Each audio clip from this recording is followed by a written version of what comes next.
လေးစားတဲ့မြို့မိမြို့ဖများနဲ့မန္တလေးမြို့ကစာပေပေါင်းများရှင်များဒီနေ့ဟောပြောပွဲကိုလာရောက်ဟောပြောခွင့်ရတဲ့အတွက်ကျွန်တော်တို့အမတန်ဂုဏ်ယူပါတယ်ဝမ်းသာပါတယ်ဒါဟာကျွန်တော်ပြောစဉ်စကားကိုပြောတာမဟုတ်ပါဘူးဒီနေ့ပွဲဟာဒီနေ့ဟောပြောပွဲဟာသာမန်ဟောပြောပွဲတွေနဲ့မတူဘဲနဲ့ဆုံးအားနာမကြားဖြစ်နေတဲ့ကလေးတွေကိုမန္တလေးမြို့ကမြို့သူမြို့သားတွေကလှူတဲ့အလှူပွဲနော်အဲ့ဒီအလှူပွဲကိုကျွန်တော်ပြောတာအင်မတန်ကျွန်တော်တို့ဂုဏ်ယူတယ်ဝမ်းလည်းသားတယ်ဒီလိုအလှူမျိုးဟာဘာသာတရားအနေနဲ့ပဲကြည့်ကြည့်လူမှုရေးအနေနဲ့ကြည့်ကြည့်အင်မတန်မွန်မြတ်တဲ့အလှူဖြစ်ပါတယ်ဒါကြောင့်မို့ဒီလိုအလှူမျိုးကိုလာရောက်ဟောပြောခွင့်ရတယ်ကျွန်တော်အင်မတန်ဂုဏ်လည်းယူတယ်ဝမ်းလည်းသားပါတယ်ကျွန်တော်တို့မနေ့ကအဲ့ဒီကလေးတွေအကြောင်းကိုကျွန်တော်သွားကြည့်ပါတယ်သွားကြည့်ပြီးကလေးတွေစာသင်ပုံကိုမမြင်ခဲ့ရပေမဲ့ကလေးရဲ့အခြေအနေကျောင်းရဲ့အခြေအနေဆရာတွေရဲ့အခြေအနေကျွန်တော်ကြည့်ပါတယ်ဗမာပြည်မှာ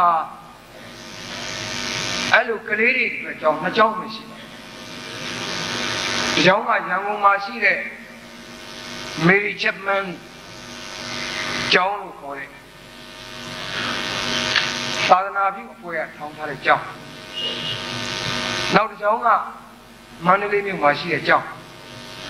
မန္တလေးမြို့မှာရှိတဲ့ကျောင်းကတော့သာသနာပြုအဖွဲ့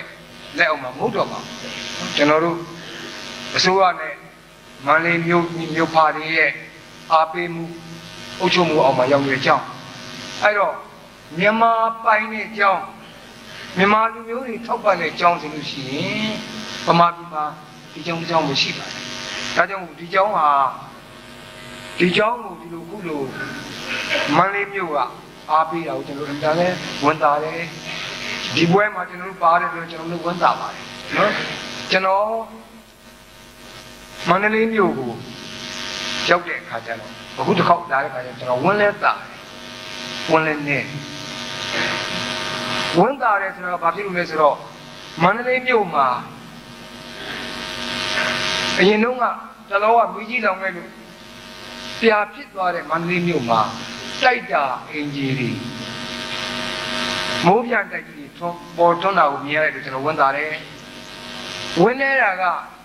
ကျွန်တော်မိတ်ဆွေတွေကျွန်တော်ဆွေမျိုးတွေဘယ်ကြောင်ရောက်နေမှမသိဘူးကျွန်တော်ဝင်နေပါ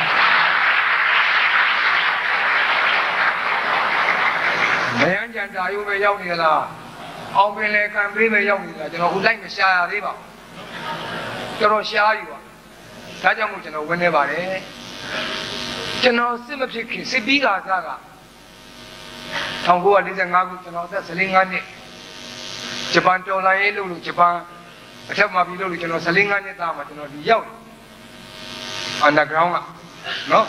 UG ကအခု UG မဟုတ်ပါဘူးဂျပန်ခေတ်က UG ပြောတာမှားမှာမရအဲ့တော့အဲ့ဒီတုန်းကကျွန်တော်မန္တလေးကိုရောက်တာမန္တလေးရောက်တော့ကြည့်လိုက်တော့မန္တလေးတစ်မျိုးလုံးပြားပုံ84လမ်းအရှိဘက်ကနေကြည့်လိုက်လို့ရှိရင်ခေါင်းပဲလဲကံမယုံကြည်ဒီတိုင်းလုံးကြည့်ရိုးပေါက်မြင်ရဘာမှမရှိဘူးတိုက်အပြိုအပြက်မိလောင်ထားတဲ့တိုက်တန်ရက်မအကျိုးပဲဒါတော့ပြင်မြင်တဲလေးတွေနဲ့နော်အဲ့ဒီတုန်းမှာကျွန်တော်ရောက်နေတော့မှာမန္တလေးမြို့မှာစကိုင်းဘက်ကကုန်းကျွန်တော်15နှစ်သားလောက်မြင်လိုက်ရတယ်မော်တော်ကားပက်လက်ကြီးနဲ့ကားအဆုပ်ကြီးနဲ့အဲ့ဒီကားပေါ်မှာနောက်ပိုင်းမှာမြို့မှာဖွယ်သားတွေကရဒုရိယပစ္စည်းတွေခိုင်းပြီးတီးလိုက်တာတချင်းဆိုပြီးဝန်းလာကြအဲ့ဒီတချင်းကခင်ဗျားတို့သိတယ်ဆရာညာရဲ့ဒီတော်ဝင်တချင်းနော်အခါတော်ရောက်ချိန်နီးလို့လာပြီ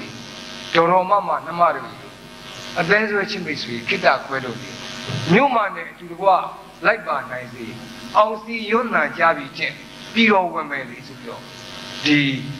အတိမုတ်ကြီးနဲ့ဝင်လာကျွန်တော်ချက်သိမ်းထားတကယ်မန္တလေးသူမန္တလေးသားဟာနော်သူတို့မြို့ကိုသူတို့နောက်တစ်ပိုက်ကျတော့မန္တလေးသူမန္တလေးသားသူတို့မြို့ကိုသူတို့ပြန်တိဆောက်မယ် ဒါကြောင့်မို့အရင်တစ်ပတ်ကျွန်တော်လာတော့ကလည်းပဲပြောခဲ့ဂရိတ်တနာကြီးပုံပြင်မှာ Phoenix ဆိုတဲ့ငှက်ရှိနော်ဂရိတ်တနာကြီးပုံပြင်မှာအဲ့ဒီငှက်ဟာမိဘလောက်ပဲလောင်လောင်ပြပုံနေရနေထားပြီးတော့အသက်ရှင်နေငှက်နော်ဒါကြောင့်မို့ဂရိတ်လူမျိုးကြီးကိုးဝဲကြတယ်အဲ့တော့မန္တလေးဟာလည်းပဲကျွန်တော်ထင်ပါတယ် Phoenix ငှက်ရဲ့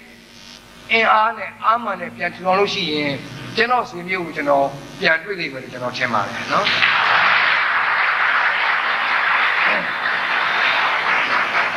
အဲ့တော့ကျွန်တော်တို့ခု၄ယောက်လာတယ်၃ယောက်လာတယ်ပေါ့ကိုကြိုရင်မင်းကတော့ဒီကအဲ့တော့ကျွန်တော်တော့မှာအောင်သိန်းတောင်တွင်းကအောင်သိန်းပလောင်ချင်းပြီးတော့အပြောင်ရှင်းပြီးအမောင်ဖွင့်ပါလိမ့်မယ်နောက်ဆုံးပါနော်အဲ့တော့ဒီအခုကဘယ်လိုဖြစ်နေလို့ဆိုရင်စိန်ပေတာကြီးအားမအလူရက်တက်လို့ရတယ်လို့အောင်သိန်းအားမသာသူတော်ရက်ဟောပြောပွဲလုပ်ရမယ်ပုံဖြစ်ကျွန်တော်တို့ကတော့ဥညိုစိတ်တို့ကိုညိုစိတ်တို့ကိုစင်ခင်တို့နေရာပေါ့လေညိုစိတ်ရေးဆိုကြားပေါ့ညိုစိတ်ရေးဆိုဟောကိုစင်ခင်ရေးကြားဆိုနောက်ကဆိုင်းနောက်ထကျွန်တော်တို့ကတော့အဲ့တော့အောင်သိန်းကအမေစကားပြောကောင်းပါတယ်ကြာနီကနဲ့တော့တာတယ်လို့ထင်ပါတယ်ဒါကြောင့်မို့သူ့ကိုကျွန်တော်စားပေးကြာနီကကိုရောလို့ခေါ်ပါတယ်သူနဲ့ဘယ်တော့မှခြေကားတူမရှိပါဘူးကြာနီကကိုရောကခြေကားစီးပြီးပြန်တော်မူသွားတဲ့အတွက်ကျွန်တော်သူနဲ့အတူဘယ်တော့မှမရှိရဲပါဘူးမနေ့တည်းထားပါတယ်အဲ့တော့ကျွန်တော်ဒီနေ့ပြောမယ့်အကြောင်းကဝတ္ထုတစ်ပုဒ်မွေးဖွားခြင်းမဲရဝတ္ထုတွေဖတ်တယ်စာတွေဖတ်တယ်ကလေးတွေကြရင်ကာတွန်းတွေဖတ်တယ်ရုပ်ပြတွေဖတ်တယ်ဒီတဲ့နည်းနည်းကြည့်လိုက်တော့ရင်နဲ့ခုံးလာပြီရှစ်တန်းကူတော့ကျတော့ရင်နဲ့ခုံးလာပြီခုံးလာတော့ပရိဂုံမောင်စင်ဝင်းတို့ဘာလို့ဖတ်တယ်အနာလိုင်းလုပ်တယ်ဘာဖြစ်တယ်ညာဖြစ်တယ်ပေါ့ဗျာဟုတ်လားအတဲ့နှလုံးကဒါစကားပြောလာနော်ဒီတဲ့နည်းနည်းကြည့်လိုက်တော့ကောလိပ်ကျောင်းရောက်တဲ့ခါကျတော့ဖုန်းနိုင်လို့ဝတ္ထုတွေဖတ်တယ်နော်ဒီတဲ့နည်းနည်းကြည့်လိုက်တော့နည်းနည်းအရင်ဒီဘဝအကြောင်းရေးတဲ့ဝတ္ထုတွေဖတ်တယ်တဲ့30ကျော်40ဒီတဲ့နည်းနည်းကြည့်လာတော့နိုင်ငံတကာအကြောင်းတွေဘာတွေဖတ်တယ်ဒီတဲ့နည်းနည်းကြည့်လာတဲ့အခါကျတော့ဘာသာရေးစာပေတွေဖတ်တယ်အသက်60လောက်ဘယ်လောက်လောက်ကြာအသက်90လောက်ကျတော့လည်းပဲခရလူစာတွေဖတ်နေတာပဲနော်မြည့်နဲ့ရောပြီးတော့ကာတွန်းတွေရုပ်ပြတယ်နော်အဲတော့ဖတ်နေကြအောင်ပါဟုတ်လားမြည့်နဲ့စာအုပ်ချင်းလူဟုတ်လားအဲတော့ဝတ္ထုတစ်ပုဒ်ဘယ်လိုရေးသလဲဆိုတော့ကျွန်တော်ပြောပါမယ်နော်အဲ့လိုပြောတဲ့နေရာမှာကျွန်တော်ဝတ္ထုကိုကပြီးပြောပါမယ်ကျွန်တော်ဝတ္ထုကိုကပြောရတဲ့အတွက်ကျွန်တော်ခွင့်လို့ပါကိုပြောတဲ့ကိုရေးတဲ့ဝတ္ထုကိုပြောမှရေးလဲမှာဖြစ်တဲ့အတွက်ကျွန်တော်ဝတ္ထုကိုကရင်ဖြစ်ပါတယ်ကျွန်တော်ပြောမယ်အဲ့ဒီကျွန်တော်ဘယ်လိုဒီဝတ္ထုတွေကိုဘယ်လိုရလဲဆိုတော့ကျွန်တော်ပြောမယ်အဲ့ဒီကျွန်တော်ပြောမယ်ကျွန်တော်ဝတ္ထုကဓာတ်တောင်ကိုကျော်၍မိပင်လည်းကိုဖြတ်ပြီဆိုတော့ဝတ္ထု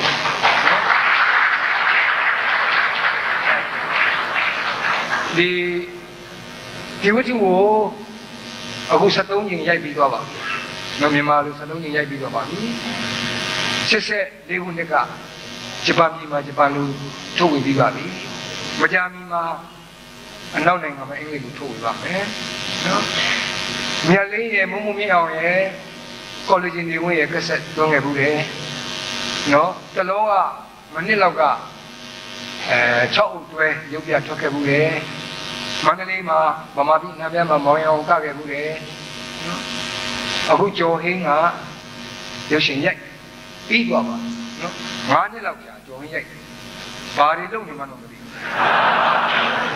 အဲ့တော့တလောကကျွန်တော်ကိုဖိတ်ပြီးတော့ဆရာကြီးတဲ့ဆရာဝတ္ထုကျွန်တော်ရိုက်ရတာတကယ်ဓာတ်တောင်ကျော်ရတာတဲ့အခက်အခဲတွေအများကြီးဆိုပြီးတော့စင်ဆာလေးကြာပါပါနော်အမတန်ကျွန်တော်စာရေးတဲ့လူတယောက်ကြီးကြည့်ခဲ့ရတော့ကျွန်တော်အင်တန်အားရနော်တချင်းကလည်းပဲဒီ heavy တွေကြီးပဲခင်ဗျားတို့ metal တွေကြီးပဲ heavy metal တွေကြီးပဲဇဝဲတို့ပါတယ်ရဲသွင်းပါတယ်မာရိစာပါတယ်လေးကျူပါတယ်အဲ့လို heavy တချင်းတွေကြီးပဲဒါပေမဲ့အင်တန်လိုက်သူကားနဲ့သူရိုက်ထားတဲ့အကွက်တွေနဲ့သူတချင်းနဲ့လိုက်နော်ဒီ အဲ့ဒီမှာနေအောင်ပါတယ်ဆက်လိုက်ကကျော်ဟင်းနော်ကျော်ဟင်းကတန်ကြောင်းလုပ်တယ်နေအောင်ကနန္ဒာလုပ်တယ်ကျော်သူကရဲမြင့်လုပ်တယ်နောက်ပြီးတော့မင်းဦးကတင်ထောင်းဆိုတဲ့ကောင်းလေးလုပ်တယ်နောက်ဗီဒီအောင်တိုက်ကဒီဥပယံလုပ်တယ်နောက်မင်းသမီးတွေကလည်းပဲတီတာသိမ့်ပါတယ်ချုံပြုံးပါတယ်မေးဆွီပါတယ်ခိုင်ခင်းဦးပါတယ်နော်အမှန်တန်ကျွန်တော်အနေနဲ့တော့တော်လေးသဘောကျအဲ့ဒီဝတ္ထုကျွန်တော်ပဲလူရေးတယ်ဆိုတော့ကျွန်တော်ပြောပါမယ်အဲ့တော့ဒီဝတ္ထုစိတ်ကူးရလာပုံကကျွန်တော်ကဒီလိုပါကျွန်တော်83ခုနှစ်မှာဒီဝတ္ထုကိုရေးပါတယ်အဲ့တော့ဒီဝတ္ထုကိုကျွန်တော်နိုင်ငံခြားကပြန်လာခြင်းကျွန်တော်ရေးပါတယ်နိုင်ငံခြားမှာကျွန်တော်ရှင်းနေလေးလာကြပါတယ်အဲ့တော့ကျွန်တော်မှာအစီတစ်စင်းမှမပါလာပါဘူးသူ့လက်တစ်ချက်မှမပါလာပါဘူးလက်တစ်လုံးမှမပါလာပါဘူးနော်ကျွန်တော်သွားတဲ့နိုင်ငံခြားကအင်းစိန်ဘိုးချင်းထောင်ကြီးဖြစ်ပါတယ်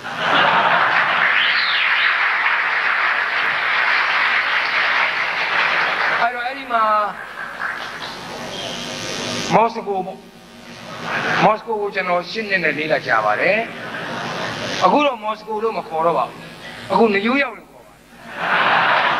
အသစ်တွေရောက်နေနယူးယောက်လို့ခေါ်ပါအဲ့တော့ကျွန်တော်ကိုဆိုင်ရာကဆရာကြီးခဏလိုက်တယ်ပါလို့ခေါ်တော့ပါဒါနဲ့ကျွန်တော်ခဏထင်လိုက်သွားတာကျွန်တော်ရှင်းနေလေးလာကြပါတယ်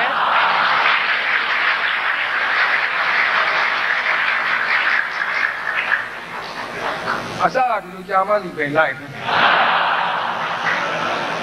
သို့တော့နိုင်ငံတော်အစိုးရရဲ့ဖိတ်ကြားချက်အရမဟုတ်တာတကယ်ပြောတာစလုံးရှာမရဟောတော့အခုကျွန်တော်အဲ့ရှင်းနေတဲ့လေးလာတာနေလာခဲ့တယ်ဘာကြောင့်ကိုယ်ဖမ်းမှန်းလည်းမသိ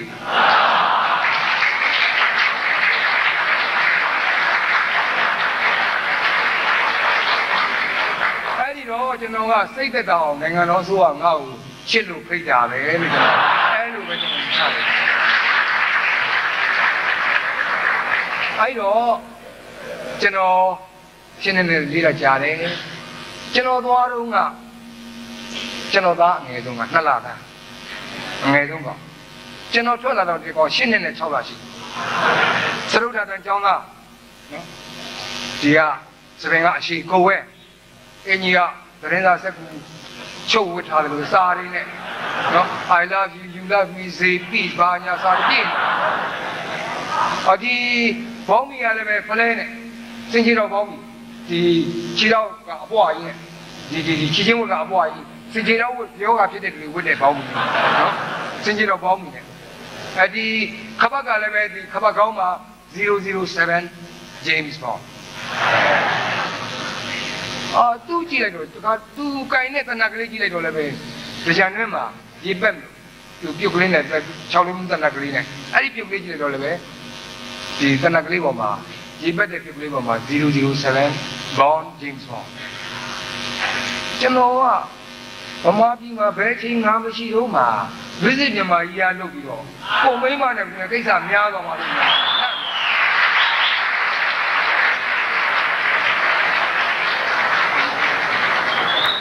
အဲ့တော့ငါမရှိတော့ဂျိန်းဆုံးမရောက်လာတာပေါ့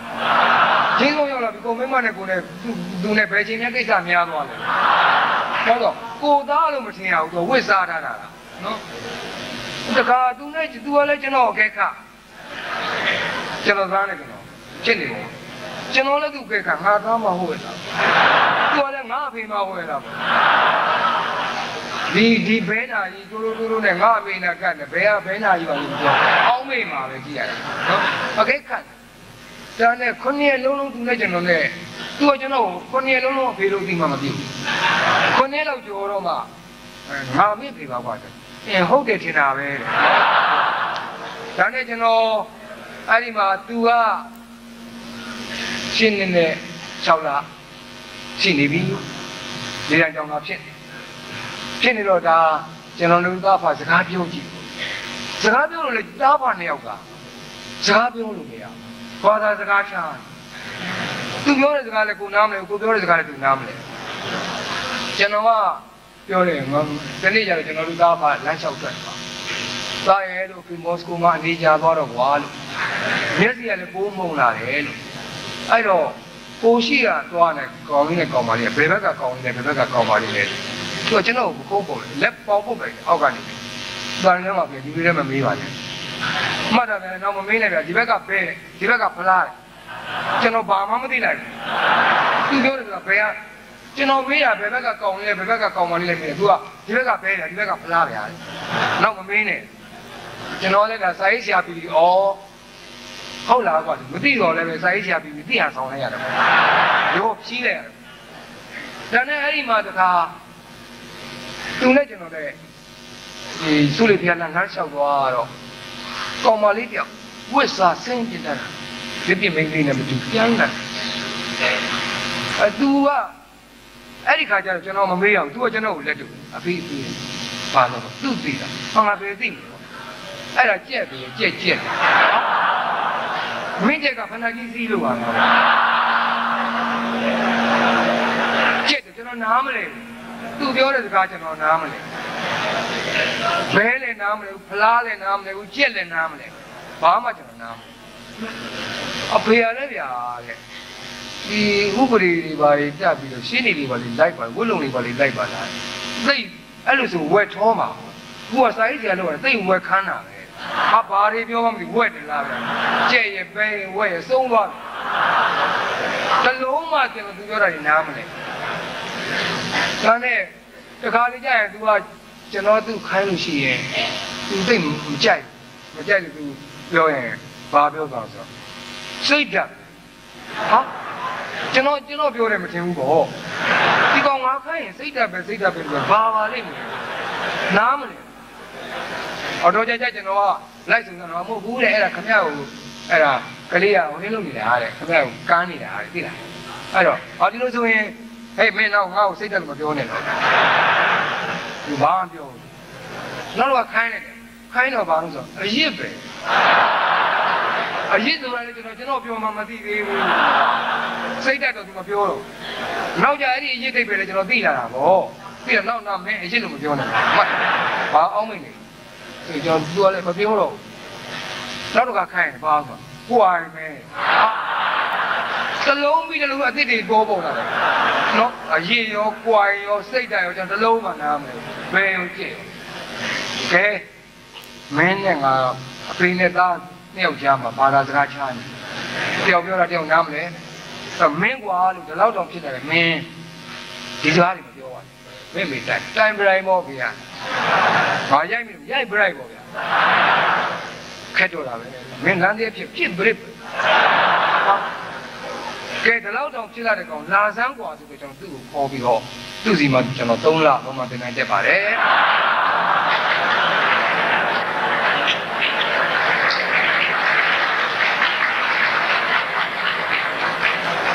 အခုကျွန်တော်သူ့ရဲ့သုံးမဩဝါဒအရာသူ့ရဲ့သွန်သင်ချက်အရာသူ့ရဲ့လမ်းညွှန်ချက်အရာနော်သူ့ရဲ့အနိကကြီးကြချက်အရာကျွန်တော်စပယ်ရှိတဲ့နဲ့ထားပါတယ်နော်သူတို့ပြောတဲ့စကားကျွန်တော်နားလည်ပါတယ်အခုတော့နော်အဲ့ဒီမှာဘာဖြစ်လို့ဆိုတော့သာသမီစကားနားထောင်များကတံများကြောင်ဆောင်းကျူတော်ပြောင်းမောင်မကြီးသားများလန့်နေဘာတို့ခေတ်ကိုရှိမှာဟုတ်လားအဲ့တော့ဒီမှာရင်ကျွန်တော်မဟုတ်ကျွန်တော်ခုပြောနေတာကျွန်တော်ဝတ္ထုဘယ်လိုစိတ်ကူးရတယ်ဆိုတာပြောဟာတခါငါဒီလူငယ်လေးကြောင့်ရေးမှာပဲပေါ့ကျွန်တော်မရှိတဲ့အတော်အတွင်းမှာကျွန်တော်နိုင်ငံသားသွားနေတဲ့အတော်အတွင်းမှာနော်ကောင်မလေးတွေလည်းဘုပုံစားပုံပြောင်းတော့ကျွန်တော်ပြန်ထွက်လာတော့ကောင်မလေးတွေကဒီလက်ရှိပွားဝတ်ဝဲရှိလို့ဘာလို့တင်တာနေလို့လက်ရှိပွားပါစကူကောင်မလေးတွေကြီးလို့လက်ရှိပွားကျွန်တော်ငါဘယ်လိုဖြစ်တာလဲနော်ဘာမှပြီးဘယ်လိုဖြစ်သွားလဲဘာလို့ကျွန်တော်ငယ်9နှစ်သားတုန်းကကျွန်တော်အတော်ကျွန်တော်အမေရဲ့ညီမအပြူတွေဝတ်တာကဒီလိုလက်ပွားကြီးနောက်ကျွန်တော်10နှစ်သားလောက်ကျတော့လက်ကဒီရောက်လာတယ်15နှစ်သားလောက်ဒီရောက်လာတယ်20ကျတော့ဒီရောက်လာတယ်ကျွန်တော်အစိတ်ကျတော့ဒီရောက်လာတယ်30ကျတော့ဒီ35 50ကျတော့ဒီတန်းဆင်းတယ်ဒီနားမှာပဲသူတို့ကတက်လိုက်ဆင်းလိုက်လုံးအောင်ပါလိမ့်မယ်နော်အခုမယုံအိုင်နာကြည့်အိုင်နာလေးတွေသူတို့လုပ်နေပါပဲဟောတခါဒီ သမင်ဝတ်တော်လည်းပဲအဲ့ဒီတော့ကကျွန်တော်တို့ကျောင်းသားတို့ကကောလိပ်ကျောင်းရောက်တော့ခင်းပြီးတော့မင်းကြီးဖြစ်ခါစားနော်အဲ့ဒီတော့က3 quarter ဝတ်တယ်နော်3 quarter ဆိုတာခြေသုံးပေါ်ခုကောင်မလေးတွေဝတ်တယ်ဝတ်တယ်နော်သမင်ကို၄ပုံတစ်ပုံဟိုတစ်ပုံကိုဖြောက်ပြီးတော့၃ပုံနဲ့ဝတ်တယ်နော်3 quarter ဝတ်အဲ့ခင်းမေတို့အဲ့လိုဝတ်တယ်နောက်ကျွန်တော်ပြန်ရောက်လာတဲ့ခါကျကျွန်တော်သမီးကသမင်ရှိနေတယ်ဟာသမင်ကြီးတို့သမင်ကြီးအေးအောက်တရက်တိုက်ပြီးတမ်းမြင်မှာဟာဖေးဒီကိစ္စလိုပဲမနောက်တဖြည်းဖြည်းနဲ့ခုတခါပြန်ပြီးတော့3 quarter ပြန်ပြီးခြေလုံးပြန်ပေါ်လာနော်ကျွန်တော်ဘယ်အထိတက်မယ်လို့ကြည့်နေတာစာရင်းမလို့ပါနော်တခါဒီခရုံးမေတို့အဲ့တုန်းကဝတ်တဲ့အင်ဂျင်တို့ stiff ခေါ်လာဟိုကျွန်တော်တို့ငယ်တုန်းကဒီလိုရင်ပုံးပေါ့လေမျိုးသမီးရင်ပုံးဝတ်တယ်နောက်ခရုံးမေတို့မင်းသမီးဖြစ်လာတဲ့အခါကျတော့ဒီတေးဥမာတို့ခေါ်လာဝတ်နောက်တခါအဲ့ဒီခေါ်လာပြုတ်တော့ဒီရောက်လာတယ်နောက်ကဒီလိုတဖြည်းဖြည်းဟိုက်လာတယ်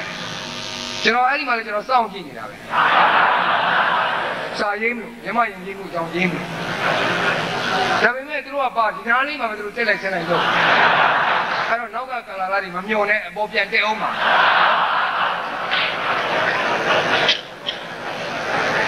အဲ့တော့ဆိုလိုတာကခိကြီးပြောင်းပါကျွန်တော်တို့စီပါတယ်မကောက်ကဘာမှလည်းပြောင်းပါနော်ဟာတခါသိအဖြစ်ပြက်တွေပြောင်းတာသိမြန်နော်တခါဒီနေ့မဟာမိတ်ဖြစ်တယ်ပြည့်ရလူဖြစ်တယ်ဟိုတလောကခင်ဗျားတို့ဖြစ်လိုက်တဲ့ပင်လယ်ကွေ့စပွဲကြီးဟုတ်လားအီရန်နဲ့အီရန်စစ်ဖြစ်နေတယ်ဟာနောက်ပင်လယ်ကွေ့စပွဲဖြစ်တော့အီရန်နဲ့အီရန်မဟာမိတ်ဖြစ်သွားတယ်နော်အမျိုးမျိုးပြောင်းသွားဟုတ်လားရုရှားနဲ့အမေရိကန်ရန်သူဖြစ်တဲ့နောက်ရုရှားနဲ့အမေရိကန်ပြုတ်ဟိုဒီမဟာမိတ်ဖြစ်သွားတယ်ဟုတ်လားအဲ့လိုကိကြီးကသိပြောင်းသွားဘီတွေကမြန်သွားတာဘီနော်အင်္ဂလိပ်ကဘီနေကြီးပေါ့နေကြီးကသိမြန်သွားနော်သိမြန်သွားတော့မှဆိုပါစို့ငငယ်တုန်းကတချင်းဆိုတာလည်းကျွန်တော်တို့ခုခေတ်တချင်းတူမှမတူတော့နော်အိမ်မှာကက်ဆက်နားထောင်ရင်ဒါကျွန်တော်သားတွေကျွန်တော်ကလေးနဲ့ကျွန်တော်နေရတချင်းစီတတ်မှတ်ထားတာငါအချိန်တိုင်းကြီးလို့နင်းလို့ဟာကျွန်တော်တချင်းကြတော့ကျွန်တော်နားမထောင်နိုင်ဘူးကျွန်တော်တချင်းကြတော့လည်းအောက်နေပြီးအပေးရတယ်နော်အဲ့တော့ဒီကျွန်တော်တို့ငငယ်တုန်းကဒီရုပ်စွာဆုံးမိမပူတာဆိုတာမတူတော့ကျွန်တော်တို့ငငယ်တုန်းကဒါမက်ဒလင်ကြီးတွေပေါ့ကောလိပ်ကျောင်းသားဘန်တန်ဆိုတီတီပေါ့တီတီတို့အင်ရတို့ရှိသွားပြီးတော့အိပ်ဒီလားကွယ်ပြမူရတိလာခင်ရဲ့ချစ်ရဲ့ပြဿနာတွေကိုပြေလဲသွားအောင်တခါခင်ရတယ်ငါစင်မကွယ်မောင်ချင်းလေးနဲ့ခင်ဆိုပြမယ်ဒီလိုဆိုရအောင်နော်အိပ်ဒီလားကွယ်ဆိုတကောင်တော့ဟောအိပ်နေပြီဘောဘယ်သိမလဲတကောင်တော့ကြောင့်မှအိပ်ဒီလားကွယ်ဆိုနော်ဒီခုသူတို့ခိကြတယ်လို့မဟုတ်ကန်ထိုက်တိုက်ရှိမှတခါဒီကောင်နေတယ်ဆိုဒီဘူးကျေးကြီးမှတခါစီးကချတာတော့ချွေးတွေပြန်လာတော့နော်ချွေးပြန်ပြီးတခါလေးအင်ကြီးတော့ချွတ်ရင်းကြီးတော့ချွတ်လိုက်ပြီးချွေးပြန်လာချွတ်ပြီးတော့ဝူရှိကဲလို့ချင်းပြီးတာမစားမဘူးဝူရှိကဲလို့ချင်းပြီးတာမစားကျွန်တော်သားပြီနေဘောကအဲ့ကျန်ပါလေဂျပန်တချင်းလာမမဟုတ်ပါဘူးခေရဗမာချင်းပါစိုးပိုင်အထိပ္ပယ်ပါဝူရှိကဲလို့ချင်းပြီးတာမစားမဘူးဟောဖြစ်မှဖြစ်ရတယ်မင်းတို့ဝူရှိကဲလို့ချင်းပြီးတာမစားမဘူးဘယ်နဲ့ကဝူရှိကဲလို့ချင်းပြီးတာဟိုအဖေကအဲ့ဒါမှဖီးပါတယ်အဖေကငင်ကောင်းလေးရလာတာ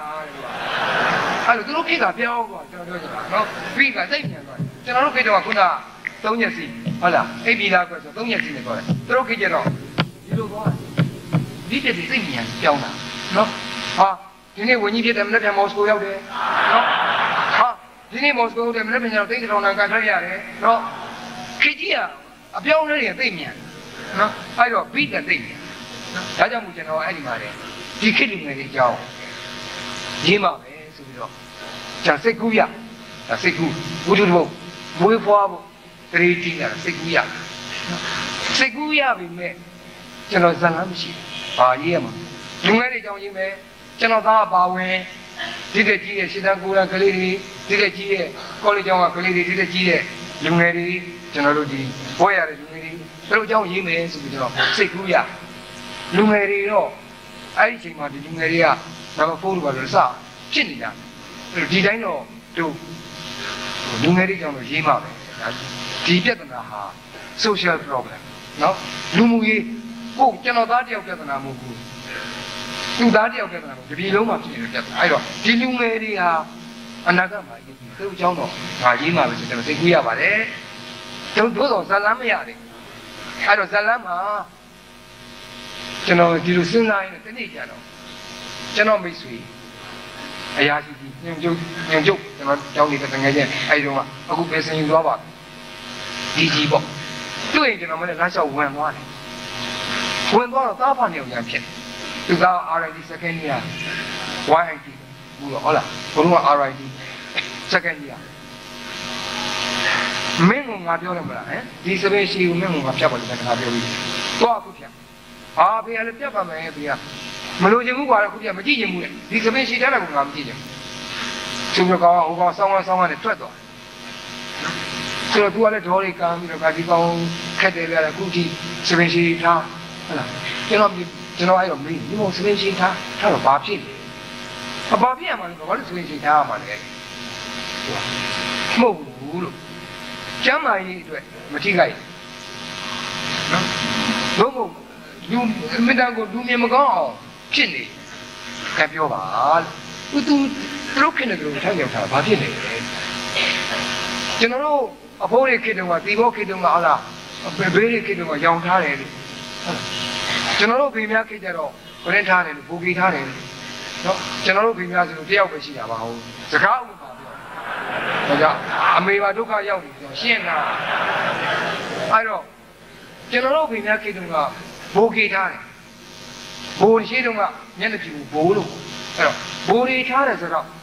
ဘိုးတွေထားတယ်ကီမို့လို့ဘိုးစတော့ဘူကီလို့အဲ့တော့ကျွန်တော်တို့ဖေများခေတ္တထားတယ်ကျွန်တော်တို့ဦးလေးတွေခေတ္တထားတယ်ကျွန်တော်တို့ခေတ္တလည်းထားတယ်သူတို့ခေတ္တလည်းထားပါဘူးဒီမှာပြည့်သူတို့မထားခြင်းဘူးဆိုတော့ဒီနေ့ကျတော့သူတို့ဖာလို့ခမရဒီဟာကိုထပ်ပြတယ်အမုန်းရလက်ခံခမရတို့ပဲမမရင်ချင်းမှု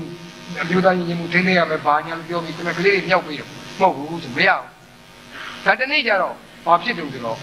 စားပါနေအောင်ကိုကောင်မညက်ဘူးကြောင်းနေတယ်တနေ့ကျတော့အဖေကအစည်းအဝေးတွေတက်ရလို့လောကားတွေပြရလို့စိတ်ကတူတူပြန်လာနော်အဲ့ဒီမှာရင်အိမ်ကြတော့ကိုကောင်ကစပင်မဖြတ်တယ်လာအောင်ပေါ့ဆိုပြီးကတ်ကြီးကောက်တယ်ဒီကိုယ်တိုင်ကျူဆက်တိမ်မုံခါရဲစပင်ဖြတ်ကွက်ကရုဒီစပင်ကိုကြားဖြတ်လိုက်ဖြတ်တော့ကိုကောင်ဒီမှာရင်စိတ်ကြည့်လိုက်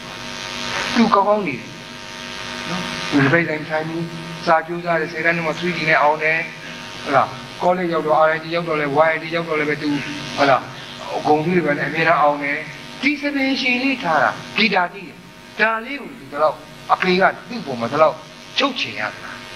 ဒီလောက်မှနားလည်မှုမရှိဘူးနော်ဒီလောက်မှကွညက်ရတာဆိုပြီးဟိုကောင်အဖေလည်းရုံးတော့စိတ်ဆိုးပြီးတော့ငိုပြီးတော့ကြက်ကြီးတင်ငိုပြီးတော့ကောင်းနိုင်ရတဲ့သူဆောင်နော်ဒီမှန်မှုတည်းနဲ့ဒီထဲမှာမှန်တည်းနဲ့ပိတ်တော့ငိုအမေဆိုလည်းမရနော်ဒီအင်္ဂါကလေးမလေးဆိုလည်းမရအဲ့လိုဒီပေါက်ကွဲမမကန်ပေါက်ကွဲမမီတို့လည်းပိတ်ထိုးတော့ဒီမှာဒီဘက်နဲ့တချောင်းကတွေးကြောတွေအကုန်ပြတ်သွားပြီဒီညာဘက်နဲ့ဖြတ်လိုက်ဆေးဖြတ်ကန်ဂရင်းတင်ပါဆိုလို့ဖြတ်လိုက်ရတယ်ဒီဘက်လက်ကလည်းအစိုးရတည်သွားပြီသိမလို့ရှားအဲ့ဒီမှာလည်းဒီကောင်ဟာဒီကလေးဟာအိမ်ကနေလွတ်သွားပြီးနောက်ဆုံးကျတော့ပင်းကြီးဆွဲပြီးတော့နံပါတ်4ဆွဲပြီးတော့တည်သွားစိတ်ထုတ်ပြီးတည်သွားအဲ့တော့ကျွန်တော်တို့သားဖကြည့်ပြီးတော့ကျွန်တော်ဇလန်းအစရငါဇလန်းပြီးတော့ရပြီကျွန်တော်လူကြီးနဲ့လူငယ်ပြိပက္ခနော်အဲ့ဒီမှာကျွန်တော်ရေးပါတယ်အဲ့ဒီမှာကျွန်တော်ဇလိုက်ကရဲမြင့်နော်ရဲမြင့်ကအခုရုပ်ရှင်ကားထဲမှာကြော်သူလုပ်တယ်အဲ့ရဲမြင့်ကအဖေအရာရှိကြီးသားအမေမိတွေနဲ့နေရတယ်ရန်ကုန်မြို့အကောင်းဆုံးဆိုတဲ့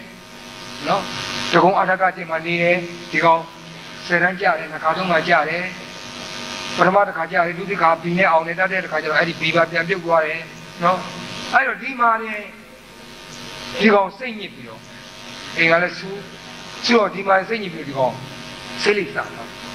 စိတ်ကစား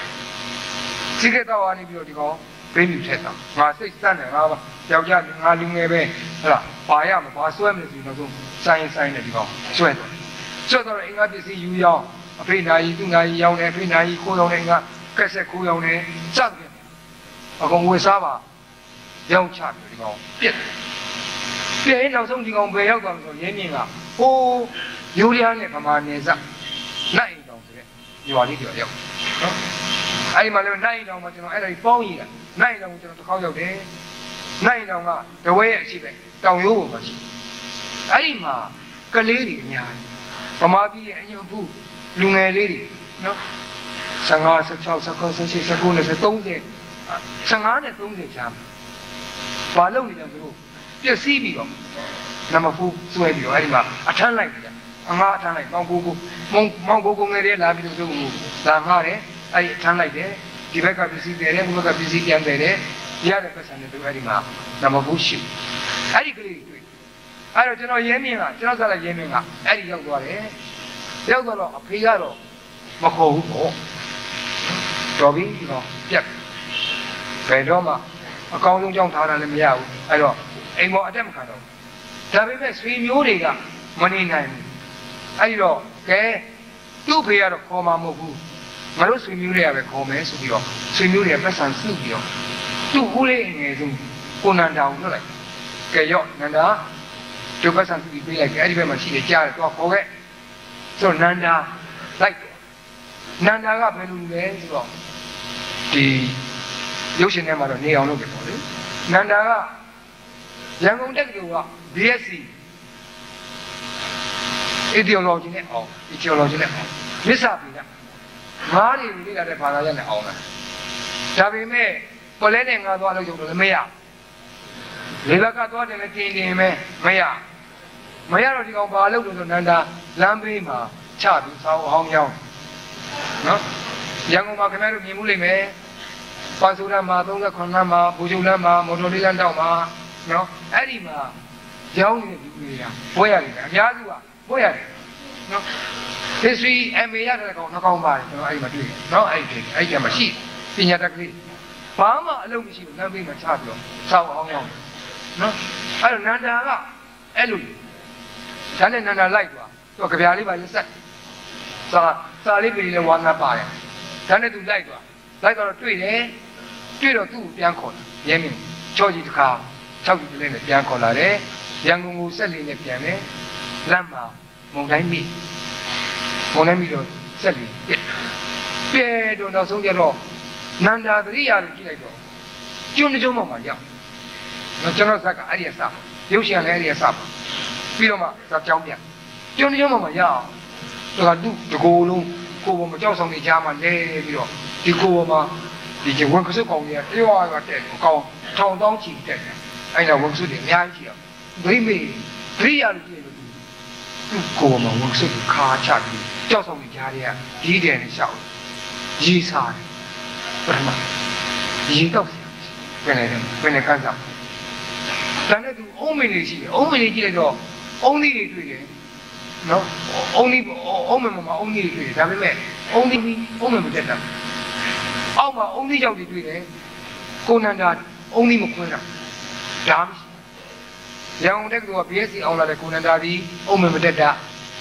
နော်ဒါမခွဲဒီဒါမကင်ဒါအုံးလေးမခွဲတာဒီပင်လယ်ထဲမှာငါးတွေရှိဒါပေမဲ့ဘယ်ငါးစားကောင်းတယ်မစားကောင်းသူမသိတော့မေ့ကိုစားရက်ပြန်တယ်ဘယ်ငါအစိတ်ရှိတယ်မရှိဘူးသူမသိဘူးသူတွေ့ဘူးလေငါးမျိုးတွေလည်းမဟုတ်ဘယ်လဲအစနောက်မြင်းဆိုင်ကဏ္ဍတော့ရှိတာပိတ်ပြည်တယ်ပြီးတော့ကဲတဲ့ဝင်သွားအဲ့ဒီမြင်းဆိုင်ကဏ္ဍကိုပြီးအောင်ဖမ်းတယ်မြန်ဒီလုံးနဲ့သူအစာငါရင်ငါဖြစ်ပြီးသူပြန်ပြီးလဲကြတယ်လဲကြသွားပြီးဂရိယာလို့ကြည့်လိုက်တဲ့အခါကျသူခေါင်းသူ့ပါးစပ်ထဲကိုအုံးရည်တွေလောင်းထက်တယ်ကြောက်တယ်အုံးရည်တွေလောင်းထက်ဂရိယာကမျိုးလုံးထုတ်ကြတယ်သူ့ပါးစပ်ထဲအုံးရည်လောင်းထက်လူကအသက်အစိတ်လောက်20နဲ့အစိတ်ကြားအသားညူညူကိုလုံးကိုပေါက်တောင်းတော့နော်မြောင်းမျက်နှာကြောက်ပေါက်ပါနဲ့အယုတ်ဆိုးဆိုးပြတ်သွားတယ်အဲ့ဒီလူကဘယ်လိုလဲဆိုတန်ချောင်းကငယ်ငယ်လေးတွေကတဝဲဘက်မှာမိဘမရှိနေလာခဲ့မိလည်းမရှိဘူးမိလည်းမရှိဘူးဆုံးမိတဆုံးမိဘမယ်ဦးကြီးဘုန်းကြီးเจ้าမှာသူသွားနေတယ်အဲ့ဒီမှာပေကြီးတက်တဲ့ဒေသရှင်သာတက်တယ်ဦးကြီးဘုန်းကြီးပြန်တော်မူတော့သူဘုန်းကြီးเจ้าကထွက်လာတယ်အဲ့ဒီမှာသူဆယ်နှစ်သားလောက်မှာ ဘုန်းကြီးကျောင်းသားဘွားထွက်လာပြီးဒီရွာထဲမှာငှားလိုက်ပြီးတော့တွင်သည်ခုပေးတယ်၊ဇင်းင်းသည်ခုပေးတယ်၊ပြည့်သည်ခုပေးတယ်။အဲဒီကနည်းနည်းကြီးလာတဲ့ခါကျတော့ကံကြောင်းကစားချက်တယ်။ငှားလိုက်အဲဒီကနည်းနည်းကြီးလာတော့ကံကြောင်းပင်လေဦးထွက်ပြီးတန်ခါလုပ်တယ်၊ရေလူသားလုပ်တယ်။ဒီလိုနဲ့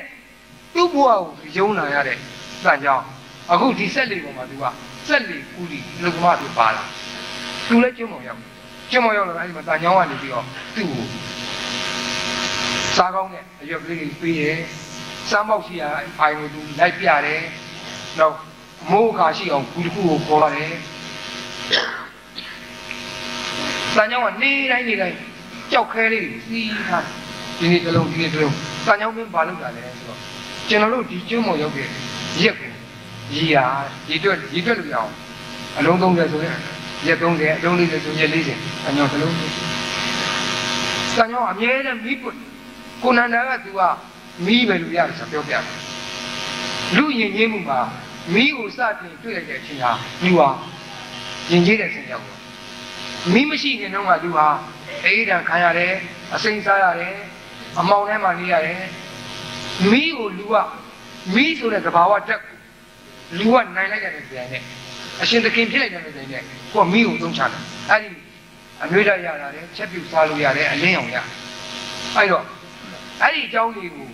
လူယဉ်ကျေးမှုတိုးတက်လာပုံကိုနန္ဒာကသူပညာတတ်ကိုပြောပြကံကြောင်းကအဲ့ဒီကိုပွတ်အမြဲတမ်းသူဝင်ရောက်ကြောက်ရင်အင်းချင်းကြောက်ရင်လဲမှုရင်အဲ့လိုပို့မိမရတယ်မိရရင်မလုပ်နဲ့ဟာမိရရင်ကိုနန္ဒာတဲ့ကျွန်တော်ငါ့ကိုပြန်စားနိုင်ပြီပြီးတော့မိနေပုံကြီးတခုအမြဲပူတာနေညမဟုတ်မိတောက်ဘာဖြစ်လို့လဲဆိုတော့အဲ့ဒီမိတောက်ကိုသင်္မောတွေကဒီပေါ်မှာဒုက္ခတွေရှိမှသိအောင်မိကိုသင်္မောတွေကဒီပေါ်မှာဒုက္ခတွေရှိမှသိအောင်ဒီကျွန်းကသင်္မောကတ်တဲ့ကျွန်းမှာမဟုတ်ဘူးကျွန်းရိုက်သူတို့မှာပတ်စံပါလာတယ်ပတ်စံတွေကဘာမှသုံးလို့မရအပေါ်မှာဈေးဆိုင်လည်းမရှိဘူးဒီနေ့အင်ဂျင်လည်းမရှိဘူးစိုက်ကင်းပြုံးလည်းမရှိဘူးကံကြောင်းကဒီနေ့ကျတော့ပြောတယ်ကျွန်တော်များတဲ့အမြင့်ဆုံးအခုအင်ဂျင်လေးပြေးပါလားသူအင်ဂျင်နန္ဒာမအင်ဂျင်လေးပါဘာလို့ပို့လဲကွာနန္ဒာဒီကံကြောင်းကစုပ်တဲ့ဒီလိုချုပ်ပြီးစုပ်ရင်ဘာနဲ့ချုပ်ပြီးလို့ဆိုတော့ဒီငါအယိုးနဲ့ကျွန်တော်တို့ဘာခေါ်လဲဟိုနန္ဒာချီ6နဲ့ချုပ်ပြီးနောက်ချုပ်လို့မရတဲ့အချိန်ကျတော့အဲ့ဒီကျွန်တော်ပြေးပါလားဗျာဘာလို့ပို့ကျွန်တော်ဟိုးအမြင့်ဆုံးကျွန်းအမြင့်ဆုံးတောင်ထိပ်အမြင့်ဆုံးတစ်ပုံပေါ်တက်ပြီးတော့အလံလေးတစ်ခုလုံးဘာလို့အောင်လဲအဝေးကတင်းမောတွေနေအောင်ကိုနန္ဒာပေးလိုက်အဲ့ဒါညောင်းကသူဓာတ်တလက်လူချင်းတယ်ဓာတ်ရရင်သိကောင်းပါပဲအဲ့ဓာတ်ဘာလို့ဓာတ်ရရင်ပြန်လဲဖြတ်မှာပေါ့မင်းဒီဓာတ်နဲ့ဘယ်လိုပြန်လဲဖြတ်ဟာဓာတ်ရရင်လက်နဲ့ရှိတာပဲဗျာအကိုပြောတဲ့သမိုင်းတွေထဲမှာလူဟာကြောက်နဲ့တန်လက်နဲ့ကိုသုံးတတ်လာရင်ယဉ်ကျေးမှုစင်တက်လာအဲ့ဓာတ်ရရင်ကျွန်တော်တစ်ခုပေါင်ပွက်ຫນွေရိုးတွေနဲ့ကျွန်တော်ရစ်ပင်လေဖြတ်မင်းပင်လေဖြတ်လို့သိမှာပေါ့တာကြောင့်လားရောက်သေးတဲ့ပင်လေအခုကဒီကျွန်းပေါ်မှာနေနေကျွန်တော်သိပါနော်အစငါလို့သိရင်သိမယ်နာဖျားမကြမ်းဖြစ်လို့သိရင်သိမယ်ဒီနေ့နေဒီကျွန်းပေါ်မှာသိမှာသိမဲ့တူကျွန်တော်ပင်လေဖြတ်သိမယ်မသိရင်ကျွန်တော်အိမ်ရောက်မယ်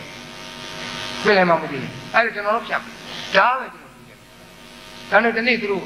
ကြောက်သတိဝရံဆိုင်သွားတော့သူတို့နှစ်ယောက်အနားမှာဂျပန်ဓာတ်ကြီးဆောင်တောက်လာတယ်နောက်ပါတယ်မော့ကြည့်တော့အဲ့တစ်ပင်ကွာကြမှာဒီဖန်ရဝေးသွားရတယ်သွားမတယ်လေ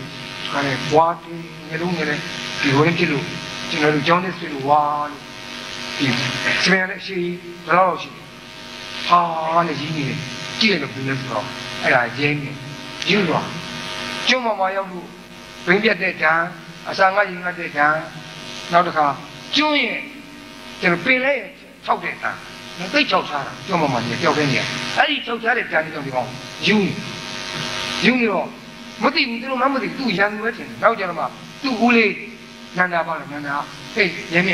ငါလေးကောင်မြတ်ဦးလေးနန္ဒာလို့ပြောတော့ပါတတိပိဒီကောင်အနာကတ်လို့သူ့ဓာတ်တန်ကြောတော့ရင်းမြကိုဘီးမဆိုင်နိုင်ဘူးသူ့ဓာတ်ရတယ်သူတောင်းတာနဲ့ရသူပဲဖြတ်မ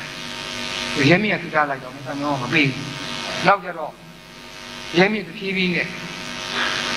စိတ်ပေါက်ပြန်ပြီးတဲ့နောက်စိတ်ငြိမ်းကြတာငြိမ်းသူ့ဘဝသူပြန်သူကျွန်းနေပေါ်ရောက်နေမှသိလာတယ်သူ့ဘဝကိုပြန်သိလာတယ်နောက်စံချောင်းကိုသူအားကြစံချောင်းကအုံးမတက်တယ်စံချောင်းလိုက်ပြီးသူလိုက်တယ်လူငယ်ကိုစံချောင်းကရေအကြာကြီးငုံနေတယ်သူလိုက်ငုံစံချောင်းကရေအဝေးကူးနေတယ်သူလိုက်ကူးအဲ့လိုနဲ့ရဲမြင့်ကစံချောင်းလိုဖြက်လက်တယ်လူငယ်လေးကြောက်ဖြစ်လာတော့ဒီနေ့ကျတော့အဲ့ဒီဓာတ်ကဘယ်ရလာဆိုရဲမြင့်ကကိုကြီးတူထဲမှာသွားတွေ့ရဲမြင့်သူ့တယောက်ထဲနေတော့အဲ့ဒီကိုကြီးထဲမှာမင်းဒီဓာတ်ပဲရကျွန်တော်အဲ့ဒီကိုကြီးတူရှိတယ်ဗျအဲ့ဒီကိုကြီးကတဲ့တဲမှာစီပန်းကြီးတစ်ခုရှိတယ်အဲ့ဒီစီပန်းကြီးမှာတာလပတ်ကြီးနဲ့ဂျင်းနာစီနဲ့တုတ်တာကျွန်တော်ဖွင့်နေတယ်အဲ့ဒီဓာတ်ကြီးတွေ့ရဟာအဲ့ဒီတာလပတ်ကြီးရှိတယ်ကျွန်တော်လိုက်ကြအမှန်ကအဲ့ဒီနေရာကဂျပန်စစ်ဘုံတယောက်ဂျပန်ခေတ်တုန်းကစစ်အတွင်းတုန်းကဂျပန်တပ်စစ်ကိုစကားချသွားတယ်ဂျပန်စစ်ဘုံတင်ခဲ့လို့သူ့ဓာတ်နဲ့သူ့ရိုးပြုတ်ပြီးအဲ့ဒီမှာသူ့ဓာတ်ကိုအဲ့မှာထားပြခဲ့အဲ့တော့ရဲနေတွေ့တော့တန်းချောင်းလိုက်သွားပြီးတော့ရွက်ရလာတယ်သူတို့ဖောင်ဖွဲ့တယ်တန်းချောင်းကဘယ်အချိန်မှအရှိလေးတိုက်တယ်ရှေ့လေးပြန်တယ်ဘယ်အချိန်မှနောက်တောင်လေးတိုက်တယ်သိတန်းချောင်းကရေစီးချောင်းတွေပယ်သွားတယ်ဆိုသိပင်လယ်မှာကျစားတာအဲ့ဒီမှာနေသူတို့ပင်လယ်ကိုဖြတ်ဖို့ဖောင်ဖွဲ့တယ်ရိခါစုမမန်းကျောက်စုငါးသွားပြန်မမန်းသွားမယ်ဒီနေ့ကျတော့တန်ချောင်းနဲ့ရင်းမြင့်ငမန်းသွားငမန်းများတာကန်းနာမှာများလို့မရဘူးငမန်းကရင်းနေပိုင်းမှာနေတဲ့တော့ဟိုတမိုင်လုံးဝေးတဲ့ကြောက်ဆောင်မြင်းကြီးကိုရှောက်သွားပြီးတော့ကြောက်ဆောင်မြင်းကြီးတစ်ခုကိုတက်ပြီးတော့အဲ့ဒီဘောကနေဘက်ကပင်လေရှိအဲ့ဒီဘောမှာညာဒီမတက်ခင်ကအဲ့ဒီကြောက်ဆောင်ကြီးကဒီတိုင်းပဲဖြတ်လာလို့ရဒီဖုံးသွားရင်အဲ့ဒီကြောက်ဆောင်မြင်းကြီးရောတောင်မြင်းကြီးရောဖုံးပြီးတော့ဒီကြောက်ဆောင်ကြီးကဖုံးသွားအဲ့တော့တန်ချောင်းနဲ့ရဲမြင့်အဲ့ဒီဘောမှာတက်ငမများနော်ငမများတော့ငမများတိကဘယ်ရလို့ဆိုတော့ပင်လေတန်ချောင်းတို့ကန်းဆက်ကိုပိုက်ပြက်နော်တန်ငါပိုက်ပြက်ဒီဟိုငါများတဲ့ပိုက်ပြက်ဒီငါများကြီးဒီလွတ်လာလိုက်ဖို့ပြင်လာအဲ့ဒါလေးကိုတန်ချောင်းကစုပြီးတော့ဆက်ပြီးတော့ငများကြီးလို့အဲ့ဒီမှာလည်းငါများတော့ငမန်းကိုညာသူ့မြောက်တန်ချောင်းကဆွဲလိုက်ဟိုတင်းရင်းနေမှာဆွဲလိုက်တယ်ငမန်းလည်းအင်းကြီးတယ်ငမန်းတို့ဒီငမန်းလာရလိုက်လို့ရှိရင်လမ်းမှာရိခါဖို့အချောက်ချအချမ်းကန်းသွားရင်အဲ့ဒီမှာညားနေနောက်ဆုံးညစောင့်ဆွဲငမန်းကအယုံသူတို့ကဆွဲအဲ့ဒီမှာကျုပ်ပြငမန်းဗဇတ်ထဲမှာဘာများကြီးပါတော့ကြည့်လိုက်တော့ဟိုးနောက်ဖက်ပင်လေတွေမှာနေလုံးကတပြေးပြေးနှိမ့်ဆက်တာဒီကအော်ပြီးတက်တာမကြခင်တောင်မြင်ဖုံးမယ်ခဏလေးတော့သူကြောက်ဆောင်ဖုံးတော့အဲ့တော့ရဲမြင့်ကတန်ချောင်းကပြောတယ်ကဲရဲမြင့်ဒီတွေလည်းတက်လာတယ်လို့မှလည်းခဏကြီးကုန်သွားပြီကိုယ်လည်းပြန်ယူမရဘူးမနေ့ပြန်မှလာညကြတာကဲပြန်ညဆိုပြီးတော့သူပြန်အဲ့တော့ဒီတွေကတက်လာဒီတွေကိုတမိုင်းလောက်ရှိတဲ့ဒီတွေကိုသူတဖြည်းဖြည်းကူးလိုက်တယ်တန်ချောင်းကရှိကသူအာတန်တဲ့ကောင်ကိုကျွမ်းကျင်တဲ့ကောင်ဓာတ်ကိုကိုက်နောက်ကပလိုင်းကိုကူးလာနောက်ကရဲမြင့်ကတော့သူမကျွမ်းကျင်တယ်နောက်ကတဖြည်းဖြည်းကူးလိုက်တန်ချောင်းကစိတ်မချဒီကောင်ရင်းနေမလားနောက်လက်ကြီးနဲ့ကူးလာနှမ်းကြည့်လိုက်တဲ့အခါကျတော့ဟိုးအဝေးမှာနောက်ကမမန်းလိုက်မမန်းရဲ့သဘောကသွေးနာမရလို့ရှိရင်သူ့ဘာမှလူဘာမှအနေမပေးဘူးဒါပေမဲ့သူသွေးနာညာသူတို့တန်ချောင်းနဲ့ရင်းမြစ်ရဲ့ကိုမှာကြောက်ဆောင်ကြောက်ခဲရှာကြောက်စွန်းနေရှာလို့ဒီဒူးတွေပေါင်းတွေဘာတွေမှာတန်ရာတွေနဲ့အဲ့ဒီသွေးနာညာ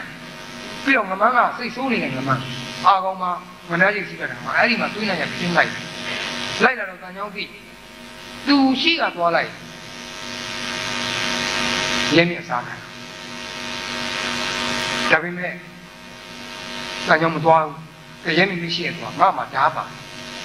ငါပြီးတော့ကျွမ်းလဲကျွမ်းကျင်သွားနေတယ်ရဲမြင့်မှုရှိရခုခိုင်းတယ်တန်ချောင်းကနောက်ကဒီကူးလိုက်ငမန်းလည်းကူးလိုက်ဒီလိုနဲ့တဖြည်းဖြည်းငမန်းလိုက်နောက်ဆုံးနီးလိုက်တန်ချောင်းကိုဝင်ကြိုက်တယ်ငမန်းတန်ချောင်းကငမန်းကိုဓာတ်နဲ့ပြန်ကုတ်တယ်ဒီလိုနဲ့တန်ချောင်းနဲ့ငမန်းဘာတွေပြန်ကြားနေတိုင်ရင်နှစ်ယောက်လုံးပင်လေရောက်တော့ဒီအောက်ရောက်တော့အဲ့ဒီနေရာမှာ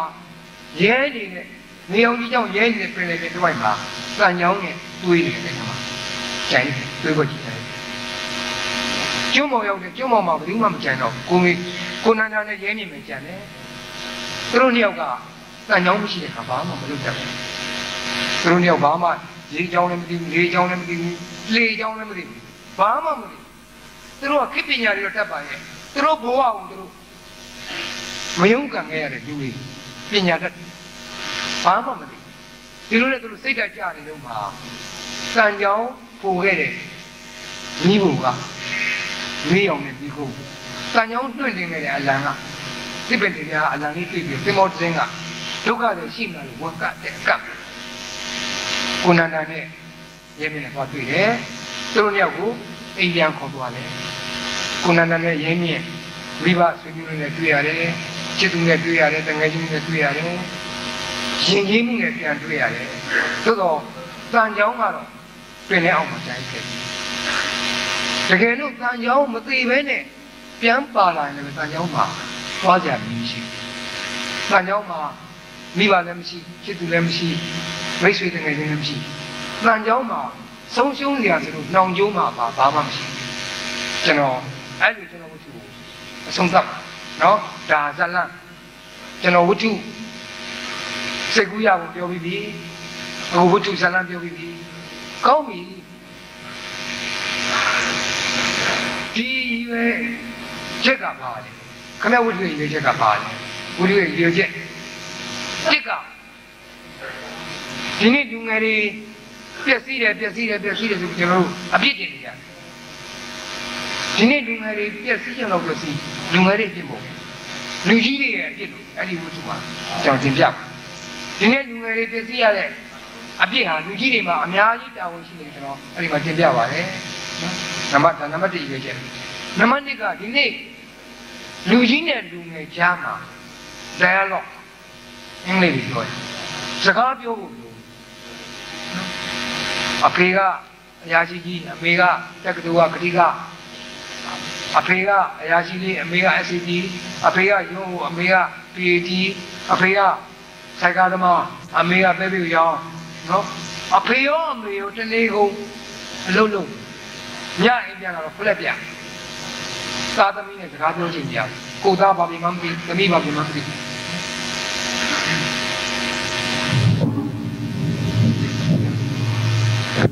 အဲ့လိုစကားပြောချင်ကြရပဲဖြစ်တယ်နော်မိဘနဲ့သားသမီးလူကြီးနဲ့နေနေစကားပြောချင်ကြဒါကြောင့်မို့နံပါတ်1အနေနဲ့ကျွန်တော်တင်ပြတာကအဲ့ဒီဝတ္ထုမှာရည်ရွယ်ချက်အနေနဲ့တင်ပြတာကလူကြီးနဲ့လူငယ်စကားပြောအတူနေဖို့တယောက်နဲ့တယောက်နားလည်ရှိဘူး။ဘာလို့ generation gap မျိုးဆက်ကွာဟာလို့နားလည်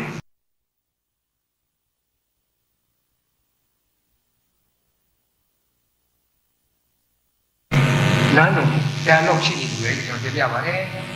နံပါတ်3ကဒီနေ့လူငယ်တွေကကိုဟုတ်လားကျွန်တော်တို့ကစာမေးပွဲကြားနေစိတ်နေတဲ့အချိန်မှာစံညောင်းကတောင်းတောင်းနေတယ်ကျွန်တော်တို့ကအဖေနဲ့အမေနဲ့ဟုတ်လားအဖေနဲ့အမေနဲ့ဟုတ်လားလုံးချောင်းမပေးလို့တင်မောသားအပြစ်လိုက်ပြုံးမပေးလို့နော်စက်တယ်ဒီအဖေနဲ့အမေနဲ့မိဘစိတ်ကောက်နေရင်တန်ကြောင်းမှာစိတ်ကောက်စရာမိဘတောင်မရှိဘူးကျွန်တော်တို့ကကောင်းပါလေးနဲ့ဟုတ်လားမကြည်လို့ဂရီတက်နေတဲ့အချိန်မှာနော်တန်ကြောင်းမှာရေးသားဘူးလို့တော့ရှိရမရှိဘူးသို့တော်လည်းပဲအဲ့ဒီတန်ကြောင်းဟာသူ့ဘဝမှာရုပ်ကရင်းရင်အခက်ခဲတွေကိုရင်ဆိုင်ရရင်ဘာဖြစ်လို့ကျွန်တော်တို့ရင်ဆိုင်ရရမှာတန်ကြောင်းရဲ့နမူနာမျိုးတန်ကြောင်းရဲ့ကိုအားကိုးတဲ့စိတ်မျိုးတန်ကြောင်းရဲ့စွန့်လို့ရဲတဲ့စိတ်မျိုးတန်ကြောင်းရဲ့အနစ်နာခံရတဲ့စိတ်မျိုးကျွန်တော်တို့ဘာလို့မမွေးနိုင်မမွေးရရပါလဲကျွန်တော်အဲ့ဒီမှာတင်ပြပါတယ်နော်ဒါကျွန်တော်ဝတ္ထုရဲ့ဒီပဲချက်နော်နောက်လူငယ်လေးအနေနဲ့လည်းဒီနေ့မှာကျွန်တော်တို့အခက်အခဲတွေလောက်ရှိဒီခက်ခဲတွေကိုကျွန်တော်ဘာလို့မကြော်သွားနိုင်ရပါလဲ ဒါကျွန်တော်ဝိသုရွေချက်ဖြစ်ပါတယ်နော်အဲ့တော့စိတ်ကူးရပုံပြောပြီးပြီဇလန်းပြောပြီးပြီဝိသုရဲ့ရွေချက်ပြောပြီးနောက်တစ်ချက်ကဒီဝိသုကောင်းစဉ်ဒီဝိသုရေးတာကျွန်တော်14ရက်နှစ်ပတ်ဒါ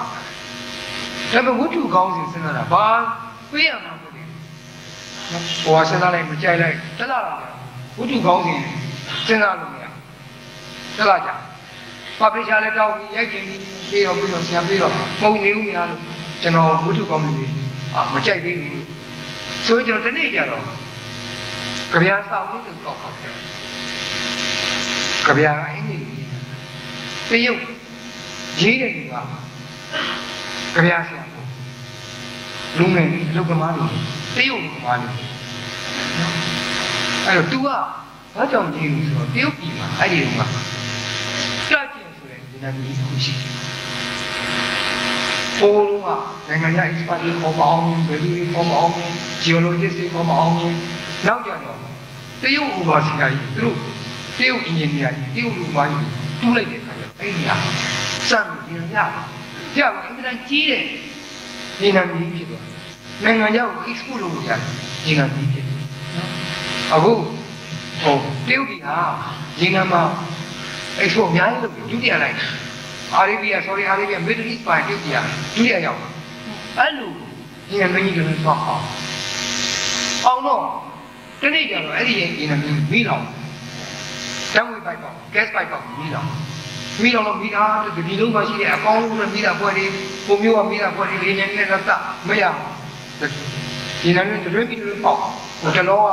ကုဝိတ်မှာဒီနာမည်မိလောင်တယ်ပေါ့မိတာဘာဖြစ်လို့လဲဆိုတော့အဲ့ဒီ gas pipe main gas pipe ကိုအဓိကတံဝေးပိုက်တွေကမပိတ်နိုင်ဘူးဘယ်သူမှကမပိတ်အဲ့ဒီမှာအဲ့ဒီဒီမှာလုပ်နေတယ်သူကပိတ်ဆိုတော့အဲ့ဒီတောက်နေတယ်မိတော့မိညာကြတယ်သူတေးဝင်ချက်ပြီးအဲ့ဒီ gas pipe ကိုပိတ်ပရိယာလို့သူကြည့်လိုက်တဲ့အခါကျဆေးဦးသူ့တကိုယ်လုံးပါချင်ခြေတော့တစ်ဖက်ကဖြတ်ပလိုက်ဒီမျက်စိနဲ့ပွင့်လာတယ်ပဲအရင်မရလက်ကလေးတွေဘာမှတော့အဲ့တော့သူ့ဘောပြန်စဉ်းစားငါအသက်မတည်သေးဘာဖြစ်လို့ဘဝကိုမတည်ရဘာဖြစ်လို့ဒုက္ခိတာဖြစ်ခံရမှာဆိုပြီးတော့တက်လာတော့နည်းနည်းနေကောင်းတဲ့အခါကျတော့ဖြောင်းနေချင်ပါတယ်ကျွန်တော်ဘုန်းကြီးဒီခုပေးပါဘာပေးရကျွန်တော်ကပြလေးစာရင်းကိုကပြလေးကိုပေးပါအောက်ကစာခံရည်စာရွက်ခံရည်ကပြဒီလို push ကစားတယ်အဲ့တော့ကပြလေးကိုလုပ်အဲ့ဒါမှလို့ကျွန်တော်စာရေးရင်အမေဘယ်လိုရေးမလဲပါလို့ညမယ်မရေးပါနဲ့ဘာမရေးဘူးပုံကြော်သိရေးရင်တခုပဲရှိတယ်အဲ့ဒီကပြကိုကျွန်တော်မြင်းချောင်းပေါက်ပေးတွေပေါက်တလဲမှတော့ရှိတယ်ဘယ်လောက်ရှိတယ်ပေါက်ပေးတွေကြောင်းချင်းတော့ပေါက်ပေးအဲ့ဒီအောက်ကစာရွက်ခံမယ်ခံပြီးအဲ့ဒီအပေါက်ကြားထဲမှာစမ်းပြီးစာရေးကြောင်နဲ့နှုတ်ပြလိုက်တော့သူအဲ့ဒီကျွန်တော်ဖတ်တယ်ခင်ဗျာအဲ့ဒီကလေးနော်အဲ့ဒီကလေးကဘာလဲဆိုဓာတ်တွေတောင်နှမ်းတော့မြင်ပါဘူးဓာတ်တွေဟာတောင်နှမ်းကြီးတွေတော့မြင်ပါဘူးမီလီယံတွေဟာပင်လယ်တွေတော့ကျဲပါအဲ့ဒီဓာတ်တောင်နှမ်းအဲ့ဒီမိပင်လေဖြတ်သူ့ဘဝမှာအခက်အခဲတွေဟာအေးဟာဝိလောက်ကျေပါစီဘင်္ဂလားပင်လေအောင်လောက်ကျေပါစီတော့အတားစီးတွေဟာအဲ့ဒီမိပင်လေဖြတ်သူ့ဘဝမှာအခက်အခဲတွေဟာစကိုင်းတောင်ကြီးလောက်ကျေပါစီမိမွန်းတောင်ကြီးလောက်ကျေပါစီစမျိုးမတောင်ကြီးလောက်မြင့်ပါစီတိမွန်းတောင်ကြီးလောက်မြင့်ပါစီအဲ့ဒီဓာတ်တောင်ဖြတ်ဒီလိုအဲ့ဒီပြန်ကြည့်လိုက်နော်အဲ့ဒီမှာကျွန်တော်ဘောကြသွားပြီးတော့အဲ့ဒီဝတ္ထုကိုဓာတ်တောင်ကိုကြုံပြီးမိပင်နဲ့ဖြတ်ကျွန်တော်ကောင်းတက်ပါတယ်ဒါဝတ္ထုတစ်ခုနော်ကျွန်တော်ဝတ္ထုအထူးသဖြင့်ကျွန်တော်ဝတ္ထုဓာတ်တောင်ကိုကြုံပြီးမိပင်နဲ့ဖြတ်ပြီးဆိုတော့ကျွန်တော်ဝတ္ထုဘယ်လိုဝိဖွာလာပါ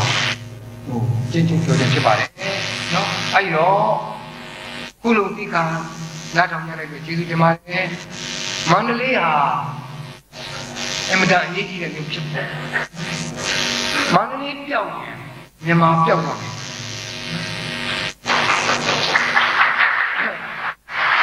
မန္တလေးရင်းနှီးမှုပြောက်မြန်မာရင်းနှီးမှုပြောက်ပါလားအဲ့တော့ခမည်းတော်မြန်မာကိုထိနေ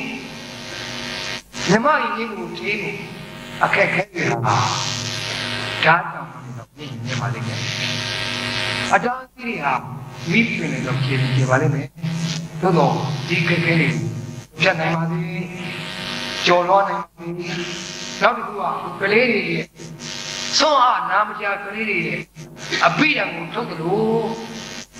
ဆွမ်းအားနာမကြသောလူကြီးများအတွက်အပိဓာန်များကိုထုတ်နိုင်ကြပါဘူး